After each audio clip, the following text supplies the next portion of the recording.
నమస్తే నేను దేవి, welcome to story board. దేశంలో మహిళా రిజర్వేషన్లు 50% చేరుకుంటాయా?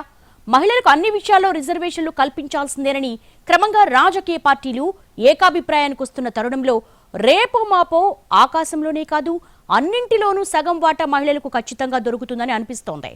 పార్టీలు, ప్రభుత్వాలు మహిళలకు రిజర్వేషన్లు ఇచ్చే ప్రయత్నంపై దృఢ నిశ్చయంతో ఉన్నాయి. అయితే ఈ రిజర్వేషన్లు ఎలా అమలవుతాయి? ఏ రకంగా ఎస్సీ, ఎస్టీ మహిళలకు, బీసీ మహిళలకు రిజర్వేషన్ల న్యాయం చేయగలుగుతాయో చూడాలి.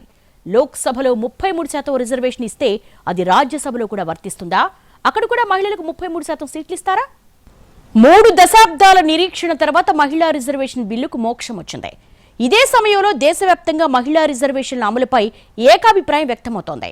ఎలా అమలు చేయాలి అన్న విషయంలో భిన్నాభిప్రాయాలున్నా అమలు చేయాల్సిందే అనే క్లారిటీ అయితే పూర్తిగా కనిపిస్తోంది. దేశంలో మహిళా సాధికారత దిశగా అడుగులు ముందుకు పడుతున్నాయి. మహిళా రిజర్వేషన్ అమలు విషయంలో కూడా దేశవ్యాప్తంగా ఏకాభిప్రాయం వస్తుండడం మంచి సంకేతంగా చెప్పుకోవచ్చు. అన్ని రాష్ట్రాల్లో రాజకీయ పార్టీలు, ప్రభుత్వాలు మహిళా రిజర్వేషన్ అమలుకు సుముఖంగా కనిపిస్తున్నాయి. ఇప్పటికే కొన్ని ప్రభుత్వాలు ఆ దిశగా కీలక ప్రకటనలు చేశాయి. వచ్చే అసెంబ్లీ ఎన్నికల నాటికి మహిళా రిజర్వేషన్ అమలు కాబోతోందని తెలంగాణ ముఖ్యమంత్రి రేవంత్ రెడ్డి తెలిపారు. ఆ ఎన్నికల్లో కాంగ్రెస్ నుంచి 60 మంది మహిళలకు టికెట్లు ఇవ్వడంతో పాటు వారిని గెలిపించే బాధ్యత కూడా తాను తీసుకుంటానని ప్రకటించారు. తొందరలోనే ఎమ్మెల్యేలకు కూడా మహిళా రిజర్వేషన్లు రాబోతున్నాయి. 153 సీట్లలో 51 సీట్లు, 33% ఆడబిడ్డలు ఎమ్మెల్యేలు కాబోతున్నారు. ఈ 51కి ఇంకొక 10 అదనంగా కలిపి 60 సీట్లు ఆడబిడ్డలకు ఇచ్చే బాధ్యత నేను తీసుకుంటా. బీహార్ ముఖ్యమంత్రి నితీష్ కుమార్ కూడా అలాంటి ప్రకటనే చేశారు. ప్రభుత్వ ఉద్యోగాల్లో మహిళలకు 35% రిజర్వేషన్లు కల్పిస్తామన్నారు. బీహార్లో శాశ్వత నివాసితులుగా ఉన్న మహిళలకు ప్రభుత్వ ఉద్యోగ నియామకాల్లో భాగంగా ప్రతి విభాగంలోని అన్ని పోస్టులకు ఆ ప్రత్యేక రిజర్వేషన్ వర్తిస్తుందని సీఎం చెప్పారు. దీనివల్ల ప్రభుత్వ సర్వీసుల్లో స్త్రీల ప్రాతినిధ్యాన్ని పెంచడమే తమ లక్ష్యమని పేర్కొన్నారు. దేశంలోని మెజారిటీ పార్టీల మద్దతున్నప్పటికీ చట్టసభల్లో మహిళలకు 33% సీట్లు ఇవ్వడానికి ఉద్దేశించిన బిల్లు ఆమోదానికి 27 ఏళ్ల పాటు ఎదురు చూడాల్సొచ్చింది. చట్టసభల్లో మహిళా రిజర్వేషన్ల కోసం ఉద్దేశించిన బిల్లును తొలిసారిగా 1996లో జరిగిన లోక్సభ సమావేశాల్లో ప్రవేశపెట్టారు. యునైటెడ్ ఫ్రంట్ ప్రభుత్వానికి సారథ్యం వహించిన అప్పటి ప్రధాని దేవెగౌడ దీనికి సంబంధించి 81వ రాజ్యాంగ సవరణ బిల్లును పెట్టినప్పటికీ అది అప్పుడు ఆమోదం పొందలేదు. అధికార సంకీర్ణ కూటమిలో ఉన్న ములాయం సింగ్ యాదవ్, లాలూ ప్రసాద్లు ఈ బిల్లును వ్యతిరేకించారు. ఫలితంగా దాన్ని సంయుక్త పార్లమెంటరీ కమిటీకి అధ్యయనం కోసం నివేదించారు.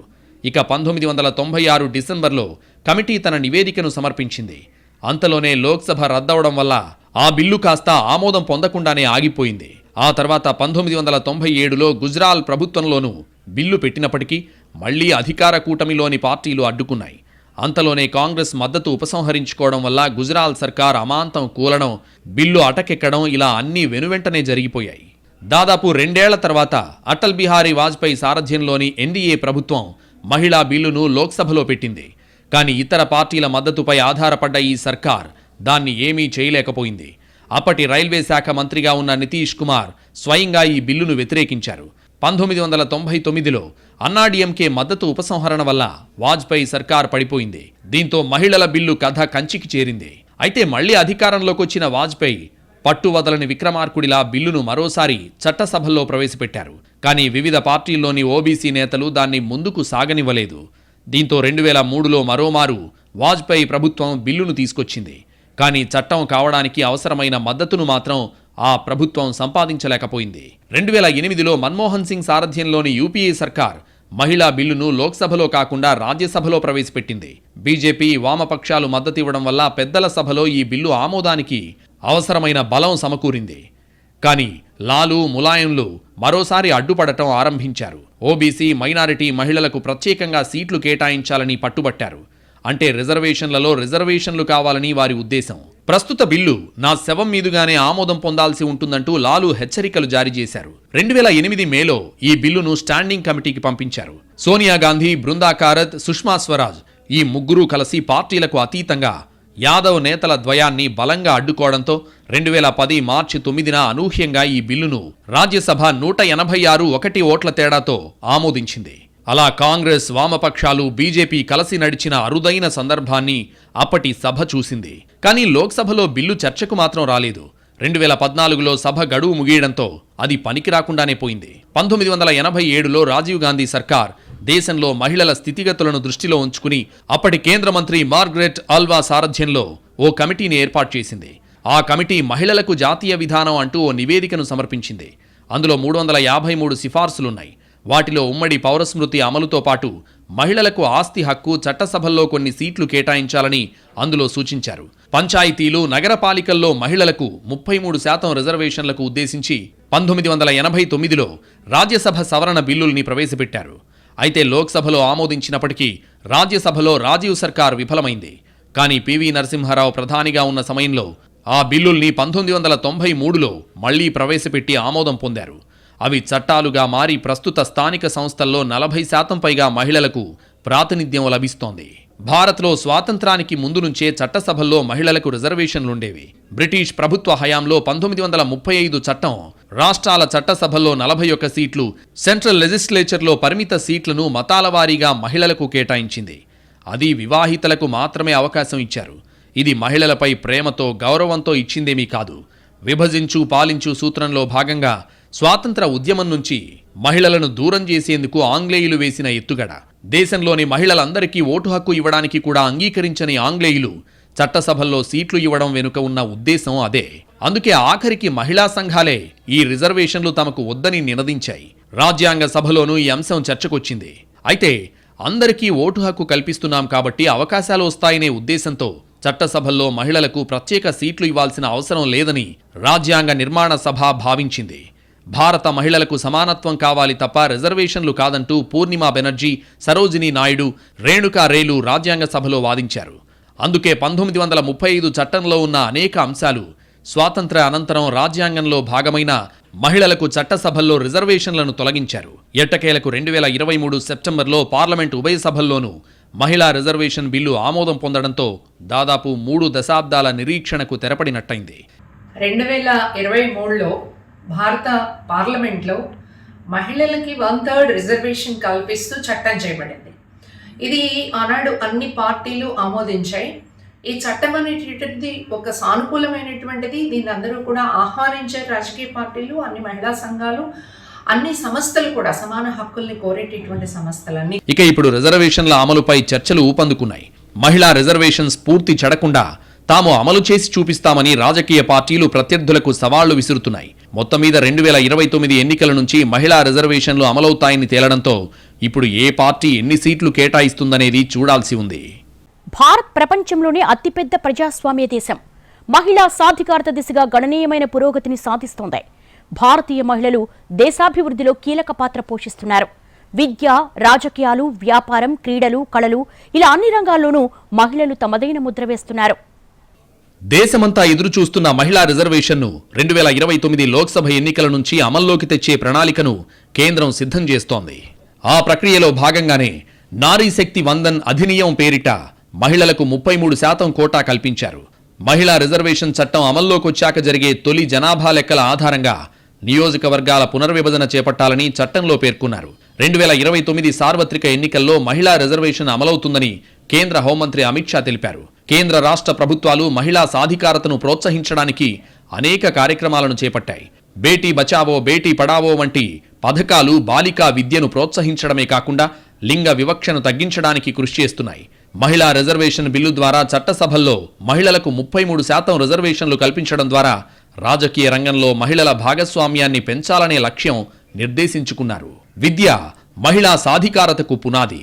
దేశంలో బాలికల అక్షరాస్యత రేటు గణనీయంగా పెరిగింది. ఉన్నత విద్యలోనూ మహిళలు పురుషులతో సమానంగా రాణిస్తున్నారు. ఆర్థిక సాధికారత కూడా మహిళల జీవితాల్లో మార్పులు తీసుకొస్తోంది. స్వయం సహాయక బృందాలు, చిన్న తరహా పరిశ్రమల ద్వారా మహిళలు ఆర్థికంగా స్వతంత్రంగా మారుతున్నారు. సాంకేతిక రంగంలోనూ మహిళలు ప్రముఖ స్థానాన్ని ఏర్పరచుకుంటున్నారు. Software, artificial intelligence, biotechnology, data science వంటి విభాగాల్లో భారతీయ మహిళలు ప్రముఖ సంస్థల్లో నాయకత్వం వహిస్తున్నారు. మహిళలు తమ హక్కుల కోసం పోరాడడం అనేటటువంటి ప్రక్రియ పెరిగింది. అన్ని రంగాల్లో తమ యొక్క శక్తి సామర్థ్యాలను రుజువు చేసుకుంటా ఉన్నారు. అనేక మంది సామాజిక శాస్త్రవేత్తలు మహిళలకు కూడా సమాన హక్కులు ఇవ్వనట్లయితే దేశ అభివృద్ధి ఉండదు. ఇలాంటి అనేక అభిప్రాయాల కలగలుపుగా ఈ చట్టం వచ్చింది. దేశం మహిళా సాధికారత దిశగా సరైన మార్గంలో పయనిస్తోంది. మహిళలు తమ పూర్తి సామర్థ్యాన్ని వెలికితీసినప్పుడే దేశం నిజమైన అభివృద్ధిని సాధిస్తుంది. మహిళా సాధికారత అనేది కేవలం మహిళల హక్కు మాత్రమే కాదు, ఇది దేశ భవిష్యత్తుకు పెట్టుబడి. మహిళా రిజర్వేషన్ బిల్లుపై లోక్సభలో సుమారు 8 గంటల పాటు చర్చ జరిగింది. ఓటింగ్లో బిల్లుకు అనుకూలంగా 454 ఓట్లు రాగా 2 మాత్రం వ్యతిరేకంగా ఓటేశారు. మహిళా రిజర్వేషన్ బిల్లు ప్రకారం లోక్సభ, రాష్ట్రాల్లోని అసెంబ్లీలు, ఢిల్లీ అసెంబ్లీలో 3వ వంతు సీట్లు మహిళలకు రిజర్వ్ అవుతాయి. అంటే 543 లోక్సభ స్థానాల్లో 181 సీట్లు మహిళలకు రిజర్వ్ చేస్తారు. ప్రస్తుతం లోక్సభ, రాష్ట్రాల అసెంబ్లీల్లో షెడ్యూల్డ్ కులాలు ఎస్సీ, షెడ్యూల్డ్ తెగలు ఎస్టీల కోసం రిజర్వ్ చేసిన సీట్లున్నాయి. ఆ రిజర్వ్ చేసిన స్థానాల్లో ఇప్పుడు 3వ వంతు సీట్లను మహిళలకు కేటాయిస్తారు. ప్రస్తుతం ఎస్సీలు, ఎస్టీల కోసం 131 సీట్లను రిజర్వ్ చేశారు. వీటిల్లో నుంచి సుమారు 43 సీట్లు మహిళలకు కేటాయించనున్నారు. ఈ 43 సీట్లను కూడా సభలో మహిళలకు రిజర్వ్ చేసిన మొత్తం సీట్లలో భాగంగానే లెక్కిస్తారు. అంటే మహిళలకు రిజర్వ్ అయ్యే 181 స్థానాల్లో 138 సీట్లు జనరల్ కేటగిరీ మహిళలకు అందుబాటులో ఉంటాయి. అయితే ఈ లెక్కలన్నీ ప్రస్తుతం లోక్సభలో అందుబాటులో ఉన్న సీట్ల సంఖ్య ఆధారంగా చేసినవే. ఒక్కసారి డీలిమిటేషన్ కసరత్తు మొదలైతే ఈ గణాంకాలు మారొచ్చు. మహిళా రిజర్వేషన్లు అమల్లోకొచ్చాక 15 ఏళ్ల వరకు మాత్రమే చెల్లుబాటవుతాయి. ఎస్సీ, ఎస్టీలకు కూడా ఒక పరిమిత సమయం వరకే సీట్లను రిజర్వ్ చేస్తారు. తర్వాత వాటిని 10 ఏళ్ల పాటు పొడిగిస్తారు. ప్రతి డీలిమిటేషన్ ప్రక్రియ తర్వాత రిజర్వ్డ్ సీట్లను రొటేట్ చేస్తామని బిల్లులో పేర్కొన్నారు. ఈ వివరాలను పార్లమెంట్ తర్వాత నిర్ణయిస్తుంది. పంచాయతీలు, మున్సిపాలిటీలు వంటి స్థానిక సంస్థల్లో కూడా 3వ వంతు సీట్లు మహిళల కోసం కేటాయించారు. ప్రతి ఎన్నికల సందర్భంగా ఇవి కూడా మారుతుంటాయి. ఎస్సీలకు నియోజకవర్గాల్లో వారి జనాభా ఎక్కువగా ఉన్న చోట సీట్లను రిజర్వ్ చేశారు. ఒకే సీటు ఉన్న రాష్ట్రాలు, కేంద్రపాలిత ప్రాంతాల్లో ఒక లోక్సభ ఎన్నికలో ఆ సీటును మహిళలకు కేటాయించి తర్వాత 2 ఎన్నికలకు దాన్ని రిజర్వ్ చేయకూడదని 2010లో రాజ్యసభలో ఆమోదం పొందిన మహిళా రిజర్వేషన్ బిల్లులో పేర్కొన్నారు. 2 సీట్లు ఉన్న రాష్ట్రాల్లో ఒక సీటును 2 లోక్సభ ఎన్నికల వరకు రిజర్వ్ చేసి 3వ ఎన్నికల్లో మహిళలకు ఎలాంటి రిజర్వేషన్ కేటాయించకూడదని నిర్ణయించారు. మహిళా బిల్లు అమల్లోకొస్తే ఎవరికి లబ్ధి చేకూరుతుంది అన్న అంశం అనేక ప్రశ్నలకు తావిస్తోంది. 33% రిజర్వేషన్ అమలైతే తొలి దశలో ధనికులు, విద్యావంతులైన ఉన్నత వర్గాల మహిళలకే అవకాశం దక్కుతుంది, లాభం దక్కుతుంది. ఎందుకంటే ఆర్థికంగా బలంగా ఉండడం, విద్యావంతులు కావడంతో వారికే ఎక్కువ లాభం జరుగుతుంది. అలా అని కింది స్థాయి వర్గాలైన మహిళలు, పేదలకు న్యాయం జరగదా అన్న అనుమానాలు రావచ్చు. అయితే కింది స్థాయి వర్గాలు ఆర్థికంగా, సామాజికంగా వెనకబడినా వారికి మహిళా రిజర్వేషన్ ఫలాలు దక్కుతాయి. 5 ఏళ్లు కావచ్చు, 10 ఏళ్లు కావచ్చు. కింది స్థాయి వర్గాలకు ఆలస్యంగానైనా లాభం చేకూరుతుంది. ఎమ్మెల్యే సీట్లైనా, లోక్సభ సీట్లైనా, ఆఖరికి అసెంబ్లీ సీట్లైనా అన్ని సామాజిక వర్గాల మహిళలకు లబ్ధి చేకూరుతుంది. స్వాతంత్రం వచ్చిన తొలినాళ్లలో పార్లమెంట్, శాసనసభల్లో ఎక్కువగా ఉన్నత స్థాయి వర్గాలు, ధనవంతులే చక్రం తిప్పారు. ఏ చట్టసభలైనా వారికే ప్రాధాన్యత దక్కింది. అయితే కాలం మారుతున్న కొద్దీ మిగిలిన వర్గాలకు చట్టసభల్లో ప్రాధాన్యత పెరుగుతూ వచ్చింది. ఎస్సీ, ఎస్టీ, బీసీలు పార్లమెంట్ నుంచి పంచాయతీ వరకు ఫలాలను అందిపుచ్చుకున్నారు, ఎంపీలయ్యారు. కేంద్ర మంత్రులుగా, రాష్ట్ర మంత్రులుగా సేవలందించారు. ఏ చట్టమైనా అమలైన తొలినాళ్లలో ఉన్నత వర్గాలకు ఎక్కువ ప్రయోజనం జరగడం సహజమే. అయితే ఆ తర్వాత కింది స్థాయి వర్గాలకు లబ్ధి చేకూరకుండా పోదు. మారుతున్న సామాజిక పరిస్థితులకు అనుగుణంగా శాసన వ్యవస్థలు చట్టాలను అమలు చేసుకుంటూ పోతాయి. అప్పుడు ఆ వర్గం, ఈ వర్గం అన్న తేడా లేకుండా అందరికీ న్యాయం జరుగుతుంది. అవకాశాలు వస్తాయి, పదవులు వస్తాయి, ఆర్థికంగా, సామాజికంగా అభివృద్ధి చెందుతారు. ప్రస్తుతం చట్టసభలకు ప్రాతినిధ్యం వహిస్తున్న నారీమణులు ఎంపీలుగా, ఎమ్మెల్యేలుగా, సర్పంచులుగా గెలుస్తున్నారు. ఇక్కడి వరకు ఎలాంటి అభ్యంతరాలు లేకపోయినా చాలా చోట్ల మహిళల తరపున వారి భర్తలు లేదంటే కుటుంబ సభ్యులు పెత్తనం చెలాయిస్తున్నారు. ప్రజాప్రతినిధులుగా మహిళలు ఉన్నప్పటికీ చాలా చోట్ల వారు అధికారిక కార్యక్రమాల్లో పాల్గొనడం లేదు. మగవాళ్లే చక్రం తిప్పుతున్నారు. ఇప్పటికే అనేక అంశాల్లో అతివలకు మాట్లాడే ఛాన్స్ కూడా ఇవ్వడం లేదు. ఇలాంటి పరిస్థితుల్లో 33% రిజర్వేషన్ అమలైతే పరిస్థితి ఏమిటన్న ప్రశ్నలు వస్తున్నాయి. పార్లమెంట్, అసెంబ్లీ, జిల్లా పరిషత్, మండల పరిషత్తుల్లో మహిళలకు ప్రాధాన్యత పెరుగుతుంది. అదే సమయంలో వారి కుటుంబ సభ్యులే రాజ్యమేలుతారన్న చర్చ జరుగుతోంది.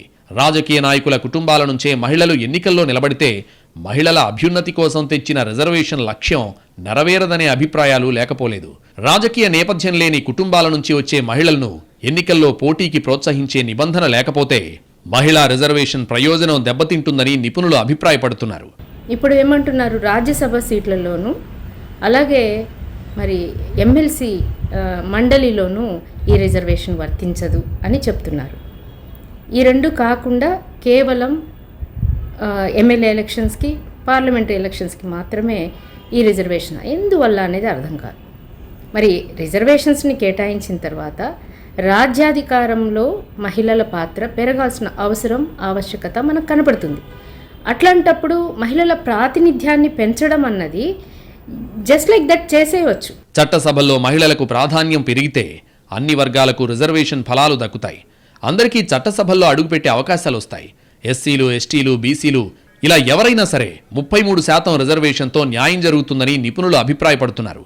కేంద్రం ఆమోదించిన మహిళా రిజర్వేషన్ బిల్లు అమలు చేస్తే దశలవారీగా అన్ని వర్గాల అతివలకు న్యాయం జరుగుతుందని అంటున్నారు. వీలైనంత తొందరగా మహిళా రిజర్వేషన్ బిల్లును అమలు చేస్తే నారీమణులకు న్యాయం జరుగుతుంది. చట్టసభల్లో మహిళలు అడుగుపెడితే సమానత్వం వస్తుంది. వారిలో కాన్ఫిడెన్స్ పెరుగుతుంది.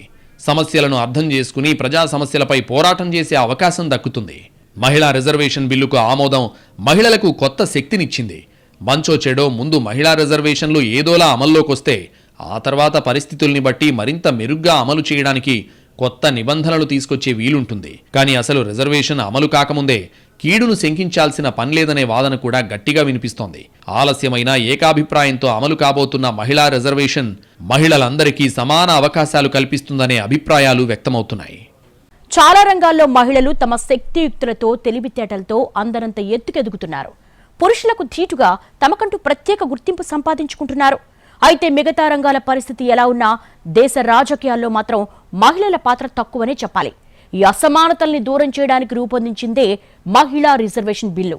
ఇప్పుడు రిజర్వేషన్ల అమలుపై సర్వత్రా ఆసక్తి వ్యక్తమవుతోంది. చట్టసభల్లో మహిళలకు 33% రిజర్వేషన్లు కల్పించడమే మహిళా రిజర్వేషన్ బిల్లు ముఖ్య ఉద్దేశం. అయితే ప్రస్తుతం చట్టసభల్లో మహిళల శాతం చాలా తక్కువగా ఉందని చెప్పొచ్చు. ఇందులో భాగంగా లోక్సభలో 543 సీట్లకు గాను 78 మంది మహిళా ఎంపీలుంటే అదే రాజ్యసభలో 224 సీట్లలో మహిళలకు కల్పించినవి 24 సీట్లే. ఇలా ఉభయ సభల్లో కలుపుకుని 102 మంది మహిళా ఎంపీలున్నారన్నమాట. ఈ లెక్కన పార్లమెంట్లో 13.3% మాత్రమే మహిళలున్నారు. ఈ సంఖ్యను 33%కి పెంచాలన్న ముఖ్య ఉద్దేశంతోనే ఈ రిజర్వేషన్ బిల్లును రూపొందించారు. పార్లమెంటు ఉభయ సభలు ఈ బిల్లుకు ఆమోదం తెలిపాయి. ప్రపంచవ్యాప్తంగా చట్టసభల్లో మహిళల శాతం క్రమంగా పెరుగుతోంది. ఆయా దేశాల్లో ప్రధానులుగా, అధ్యక్షులుగా మహిళలు పగ్గాలు చేపట్టడమే ఇందుకు నిదర్శనం. ఈ క్రమంలో ప్రస్తుతం ప్రపంచ రాజకీయ వేదికపై మహిళల శాతం 24.3%గా ఉంది. మహిళా సాధికారత విషయంలో రువాండా వంటి చిన్న దేశాలే పెద్ద దేశాలకు ఆదర్శంగా నిలుస్తున్నాయని చెప్పొచ్చు. అక్కడి చట్టసభల్లో మహిళల శాతం 61.25గా ఉంది. ఇక క్యూబా, బొలీవియా లాంటి దేశాల్లోనూ 53% కంటే ఎక్కువ మంది మహిళలు ఆయా దేశ రాజకీయాల్లో కీలక పదవులు నిర్వహిస్తున్నారు. మన దేశంలోని వివిధ రాష్ట్రాల్లోనూ ఇలాంటి హెచ్చుతగ్గులే కనిపిస్తున్నాయి. ఛత్తీస్గఢ్ శాసనసభలో అత్యధికంగా 14.44% మంది మహిళలున్నారు. పశ్చిమ బంగా, ఉత్తరాఖండ్, ఉత్తరప్రదేశ్, బీహార్, జార్ఖండ్ వంటి రాష్ట్రాల శాసనసభల్లోనూ మహిళల శాతం ఎక్కువగానే ఉంది. అయితే మిజోరం, నాగాలాండ్ వంటి రాష్ట్రాల్లో అయితే ఒక్క మహిళా ఎమ్మెల్యే కూడా లేరు. అయితే మహిళా రిజర్వేషన్ అమలైతే అన్ని రాష్ట్రాల్లోనూ ఈ సమీకరణాలు మారనున్నాయని రాజకీయ విశ్లేషకులు చెబుతున్నారు. మన దేశంలో మహిళలు రాజకీయాల్లోకి రాకపోవడానికి అసమానతలు, సరైన అవకాశాలు దక్కకపోవడమే కాదు, పలు వ్యక్తిగత కారణాలు ఉన్నాయంటున్నారు నిపుణులు. ఇంటి బాధ్యతలతోనే అలసిపోవడం, నాయకత్వ లక్షణాలు లేకపోవడం, పురుషాధిపత్యం వంటి పలు అంశాలు వారిని వెనక్కి నెట్టేస్తున్నాయంటున్నారు. మహిళలకు చట్టసభల్లో 33% రిజర్వేషన్లు దక్కితే ప్రస్తుతం ఉన్న మహిళా ఎంపీల సంఖ్య 181కి పెరుగుతుంది. ఇలా ఎక్కువ మంది మహిళలు రాజకీయాల్లోకి రావడం వల్ల దేశ ఆర్థిక పరిస్థితులు కూడా మెరుగుపడతాయని నిపుణులు చెబుతున్నారు. అలాగే నిర్ణయాలు తీసుకునే సామర్థ్యం మహిళలకు స్వతహాగానే ఎక్కువ. దీనివల్ల ఆయా సమస్యలు పరిష్కారమవడంతో పాటు అవినీతిని అంతమొందించడం, సామాజికంగా మహిళలు ఎదుర్కొంటోన్న సమస్యల పరిష్కారానికి కృషి చేయడం వంటివన్నీ మహిళల సారథ్యంలో మరింత ప్రభావవంతంగా పూర్తవుతాయనడంలో సందేహం లేదు. ఇలా ఎలా చూసినా రాజకీయాల్లో మహిళల ప్రాతినిధ్యం పెరగడం వల్ల అన్ని రకాలుగా ప్రయోజనాలు చేకూరే అవకాశాలే ఎక్కువన్నది స్పష్టమవుతోంది. అసెంబ్లీ, మున్సిపాలిటీలు, జిల్లా పరిషత్తులతో పాటు రాజకీయ పదవుల్లో అన్ని ప్రభుత్వ ఉద్యోగాల్లో 33% రిజర్వేషన్లు కల్పించినప్పుడే ఈ చట్టం యొక్క పూర్తి ఫలితం అందరికీ అందుతుంది. అయితే దీనిపై మరింత కసరత్తు అవసరం అవుతుంది. మహిళలకు 33% రిజర్వేషన్లు ఇస్తే మరి బీసీ, ఎస్సీ, ఎస్టీ మహిళలకు ఎలా రిజర్వేషన్లు అమలవుతాయనే విషయంపై కొన్ని సందేహాలున్నాయి. మొత్తం మీద ఏది జరిగినా అన్ని స్థాయిల్లోనూ అది జరిగితేనే సత్ఫలితం వస్తుంది. ఇదే సూత్రం మహిళా రిజర్వేషన్లకు వర్తిస్తుంది. అలాగే ప్రభుత్వ రంగంతో పాటు ప్రైవేట్ రంగంలోనూ మహిళా రిజర్వేషన్లు వర్తింపజేస్తారా లేదా అనేది కూడా చూడాల్సి ఉంది. మహిళలకు రిజర్వేషన్ల విషయంలో ఒక్కసారి ముందడుగు పడితే అది దేశంలో కీలక మార్పులకు దారితీస్తుందనే అంచనాలున్నాయి. ఎప్పటినుంచో ప్రచారంలో ఉన్న మహిళా సంఘాల డిమాండ్లకు కూడా రిజర్వేషన్ల అమలుతో తెరపడొచ్చు. అలాగే రాజకీయ రంగంలోనూ మహిళల ప్రాతినిధ్యం పెరగడం, సామాజికంగానూ కొన్ని మార్పులు తెచ్చే అవకాశం ఉంది. దీంతో ఇప్పుడు అందరి దృష్టి 2029 ఎన్నికలపైనే ఉంది. ఆ ఎన్నికల్లో నారీ శక్తి తన సామర్థ్యాన్ని నిరూపించుకునే ఛాన్స్ ఉంది. అప్పుడు దేశ రాజకీయ రంగంలోనూ పెను మార్పులు జరగచ్చు. మహిళా రిజర్వేషన్లు నిజమైన స్ఫూర్తితో అమలైతే అసలు దేశాన్ని చూసే దృష్టికోణం, పాలనా విధానాల్లోనూ సమూల మార్పులొస్తాయని భావిస్తున్నారు.